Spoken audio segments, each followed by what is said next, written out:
அஷ்ட கர்ம வியாதிகள்னு சொல்லுவாங்க. அதாவது 8 விதமான வியாதிகள் தொடர்ந்து கரு தொடராக வரும்.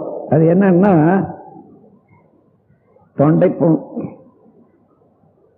இருதய புண், லங்ஸ் புண், இறப்பை புண், குடல் புண்,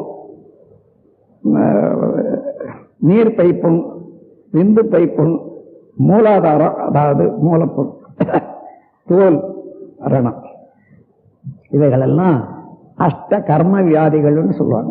நீண்ட காலமாக தொடர்ந்து ஒருத்தருக்கு வந்ததுன்னா அவருக்கும் இருக்கும் ஆயுள் பரியந்தான். அப்படியே பையனுக்கும் இருப்பு கட்டிடும், குழந்தைக்கும் இருப்பு கட்டும். இதுல தான் அஷ்ட கர்ம வியாதிகள். இந்த கர்ம வியாதிகளை படிப்படியாக குறைத்து தூய்மை செய்யக்கூடியது இந்த காயகல்பம். அன்பர்களே, இதனுடைய